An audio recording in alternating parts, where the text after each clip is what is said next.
Hello, friends and family. Welcome back to another episode of the podcast. First, some good news. We're continuing to highlight some organizations affiliated with Brazilian Jiu Jitsu, a martial art near and dear to my heart.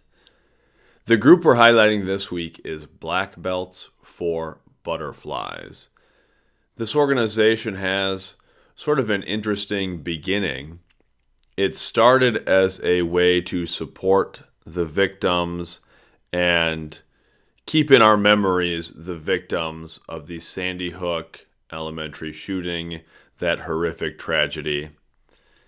Since then, the organization has grown into a way to promote awareness and acceptance for autism. You can check out this organization at bb4bf.org, and that's the number 4 in there. So it's bb4bf.org.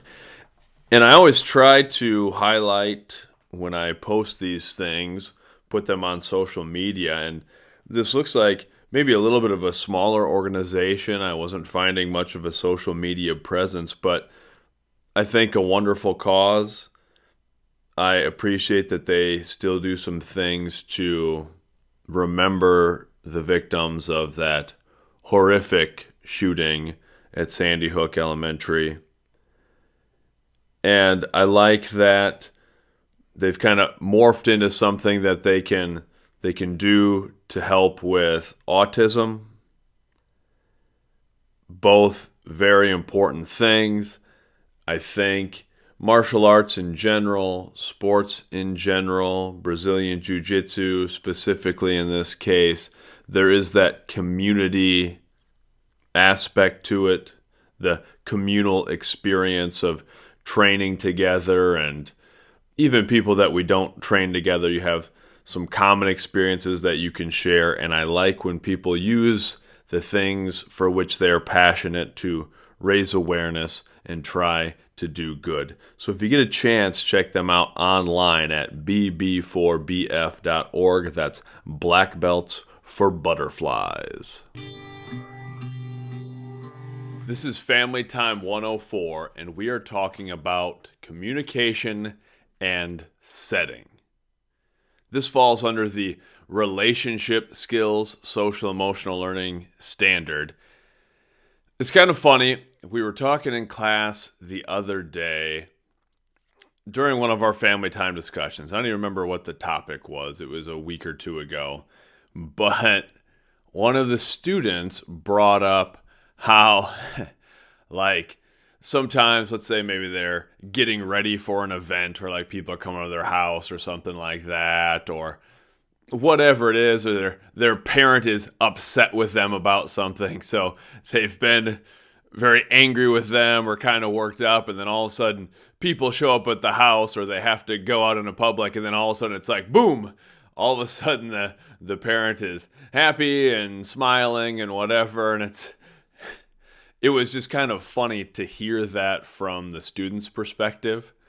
I do remember that, like in my own house, and not as a negative way, but I remember anytime we would be getting ready for like a birthday party, or like if we were hosting a holiday, and it was the mad dash to like make the house cleaner than it was at any other point in the year, and try to get all the food ready and everything, and my mom would be stressed, and rightfully so. And I'm sure my brothers and I were probably not the most help getting ready, but it's like, I remember kind of disliking the build up to these events, because I knew it was just going to be kind of walking on eggshells around the house and just kind of high stress. And then I always liked when the event actually started, because then it was like, then my mom seemed like she was happy and good and those sorts of things. So it was kind of funny to hear a student talk about that. I remember that. I imagine I probably do some things like that as a parent, where it's like, I don't know, I try not to be very negative with my kids in general, and it's a little easier because there's just the two kids and me, just the three of us, were able to communicate fairly easily, I think. But I'm sure I have those moments where maybe I'm on them about something and then you kind of back to normal happy face with somebody else. And the student that brought this up was just kind of making the point like, oh, that's kind of funny how they can kind of like turn it on and off like that. But we all do things like that. We communicate a little differently based on the people with whom we're interacting and the setting. That's what we're going to discuss. I want to talk to all of you and ask, what are some situations? First of all, do you change the way you communicate? Your tone, your word choices. Do you change the style of your communication based on the people with whom you're communicating and the setting? And if so, in what ways do you alter your communication? I think it's important to recognize that's not entirely bad. You probably talk a little differently at a job interview than you would hanging around a group of friends in a social situation. You probably also talk a little differently with your grandmother than you might talk with your peers. We do alter the way we communicate a little bit. Sometimes if you're in with a new group of people and you don't really understand the established pecking order or what the relationships are, maybe we hang back a little bit and kind of feel things out. Other people kind of dive right in. Some of that's a personal thing as well, just how we communicate individually. The other question I'm going to raise, though, is should we? Should we really alter the way that we communicate? Again, I think it's okay and appropriate to maybe tweak some things a little bit depending on the setting. That's understanding social norms, that's understanding social cues, and that's a very, very important skill for life. But I do think the closer we can align who we really are with how we're communicating in a variety of situations, the better.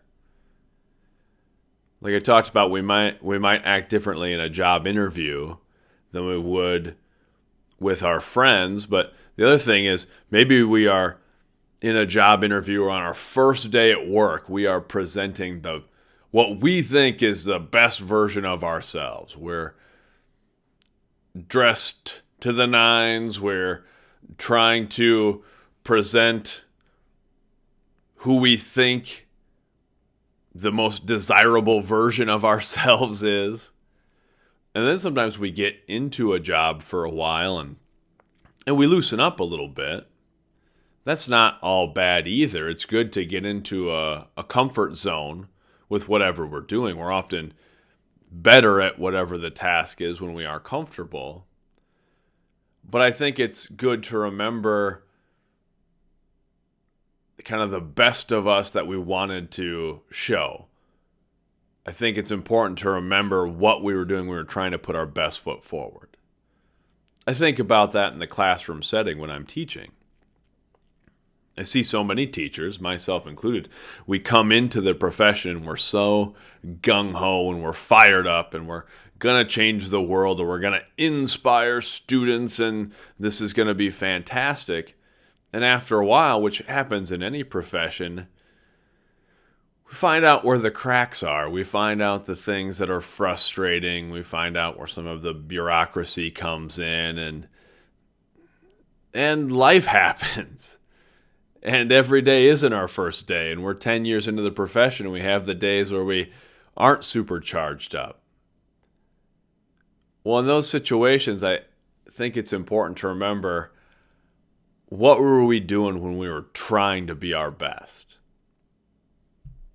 What I mean by that is not altering who we are, not changing the way we communicate, but how are we communicating? How are we presenting ourselves? What energy were we bringing to the situation when we were really amped up, really excited, really ready to be our best, the best version of ourselves.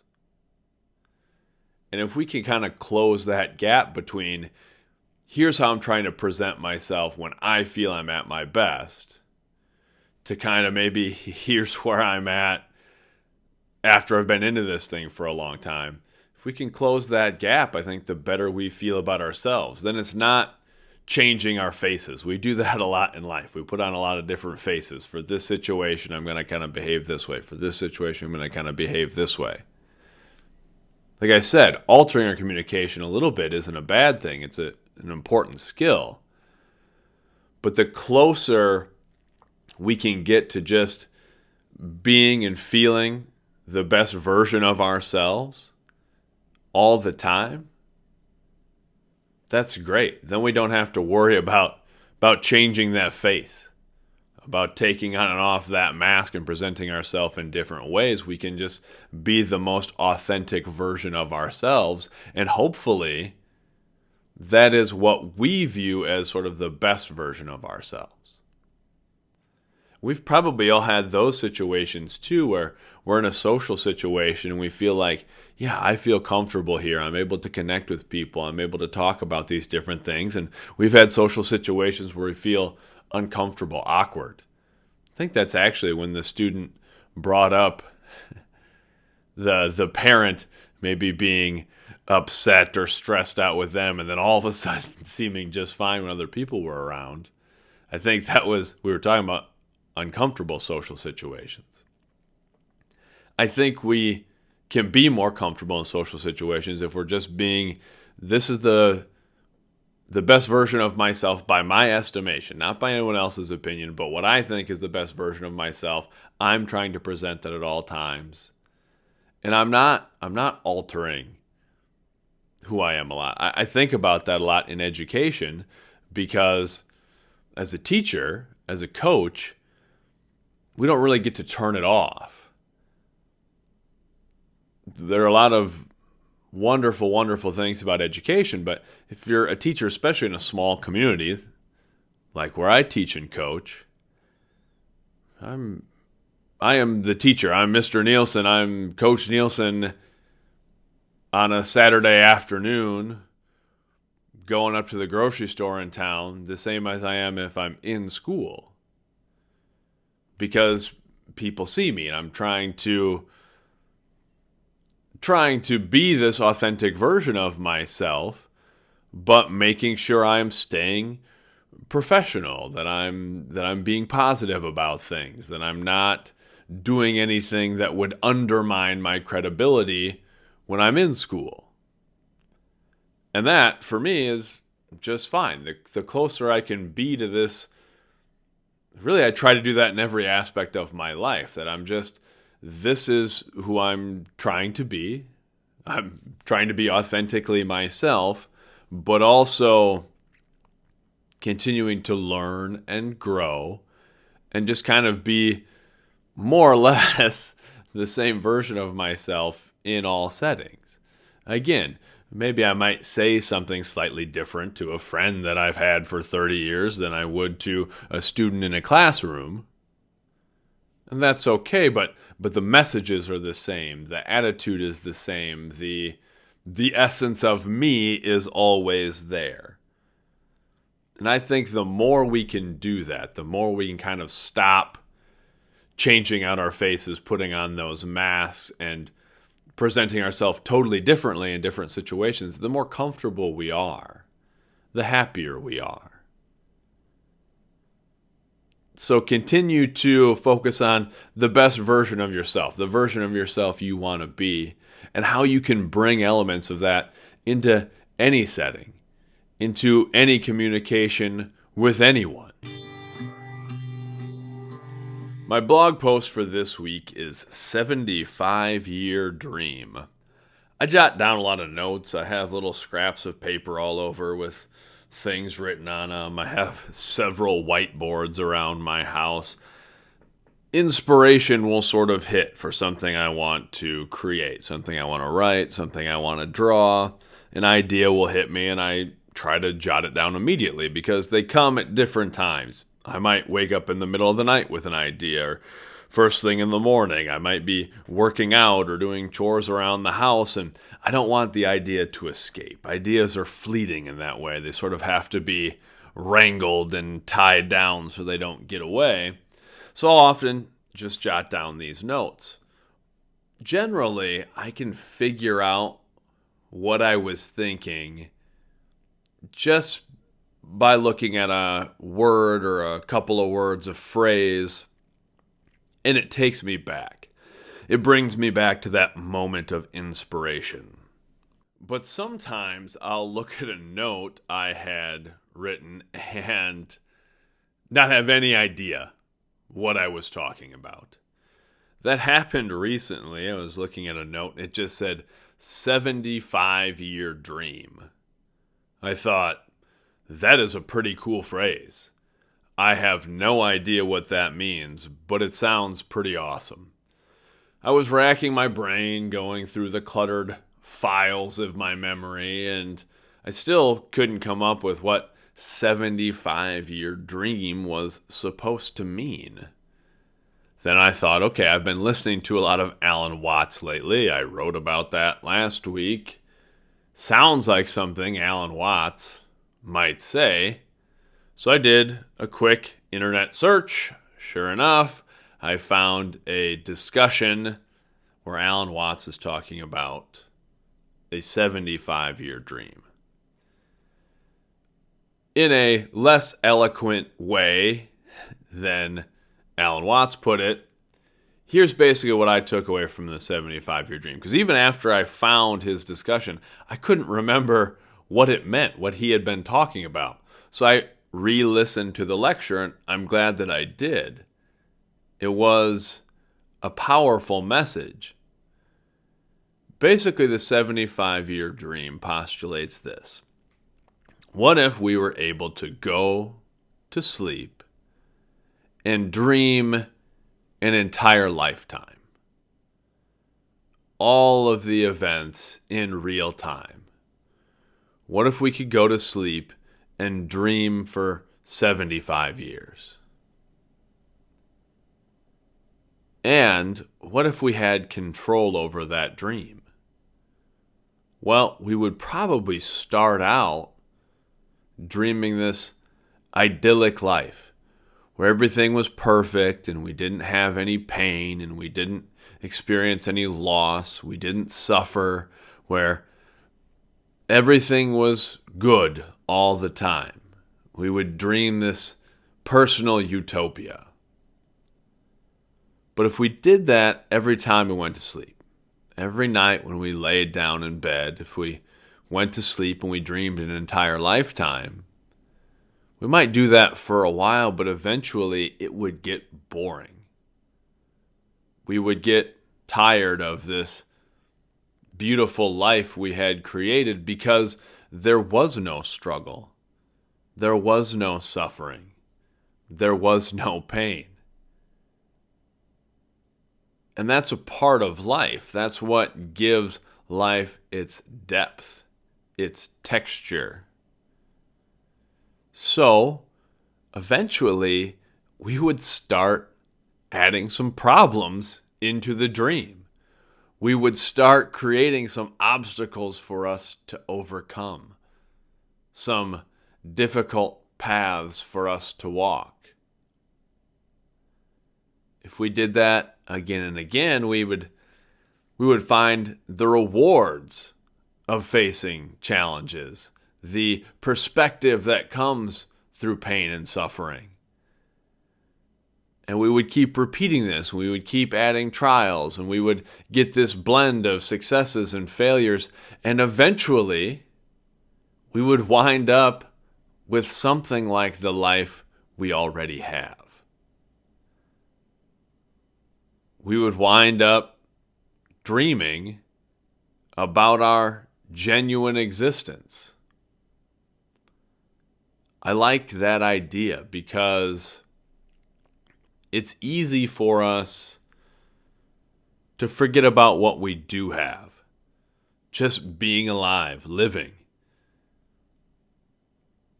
We forget about even the beauty of our challenges and our struggles, because they give us the opportunities to learn and grow and develop perspective. And they make the good times sweeter.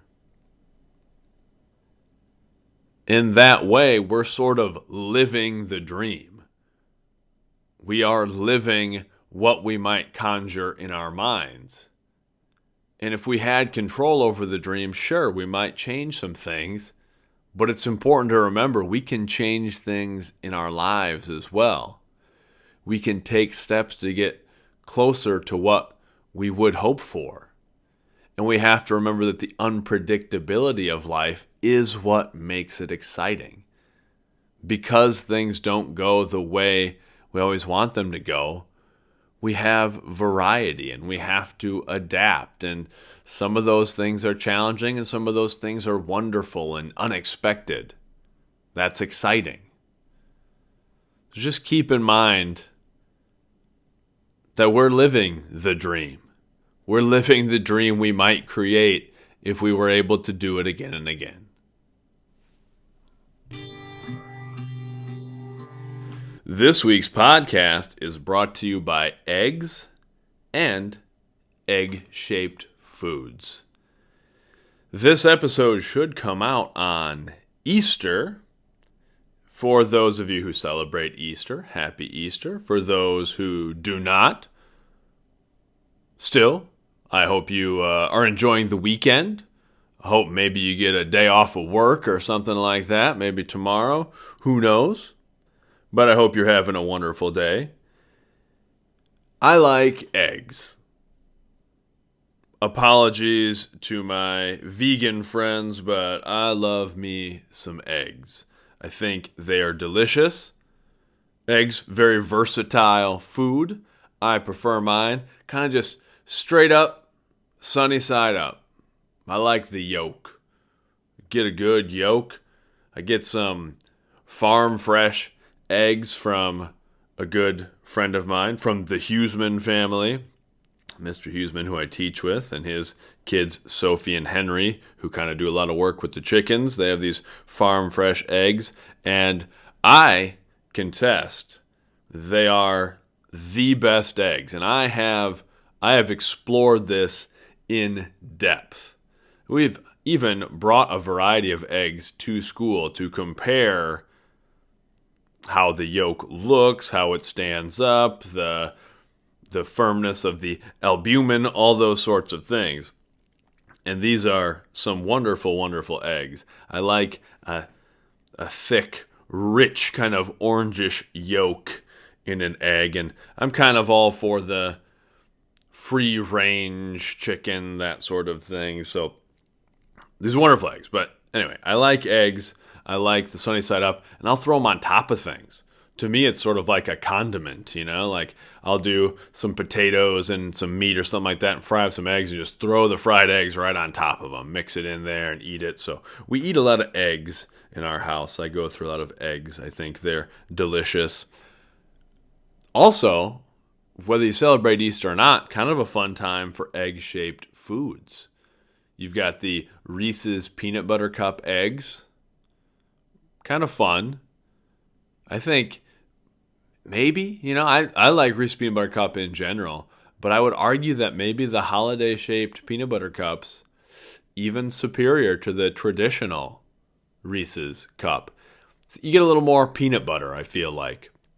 It's kind of thicker in the middle, and they're just kind of fun to eat things in shapes of stuff.